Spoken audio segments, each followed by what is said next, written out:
எப்படா இருக்க? வாடா மாப்பிள்ள, நல்லா இருக்கியா? நீ எங்கன்னு ரமணாட்ட கேட்டேன், நாங்க தான் கல்யாணம் தெரியான்னு சொன்னேன். அதே மாதிரி தானே இருக்க.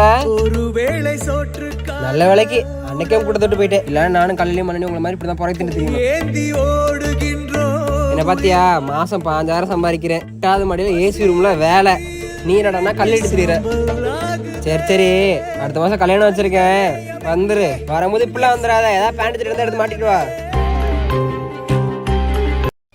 சொல்லுங்கண்ணா. வீட்டில் வச்சிருந்த 5000 காசு காணாம்பா. ஒரு 5000 தானே, ஒரு நாள் சம்பளம் தானே, தொலைஞ்சு போட்டு விடுனே. சரி பாக்குறேன். சரிண்ணே சரி. சொல்லு மாப்பிள்ள. மாப்பிள்ள எங்கேயோ ஓகே, உன் பொண்டாட்டி தலையில வை. மாப்பிள்ள மாப்பிள்ள, நீங்க போய் ஏசி ரூம்ல உங்க மேனேஜருக்கு புழுக்க வேலை பாப்பீங்க, இதெல்லாம் எதுக்கு தூக்குறீங்க? அவன் கிடக்குறான். ஏன் மாப்பிள்ள, ஒரு நாளைக்கு 5000 சம்பளம் உனக்கு? அது எனக்கு இல்ல, என் மேஸ்திரிக்கு. என்ன சொல்லுவேன், என் உள்ளம் தாங்கல, மெத்த வாங்குனேன்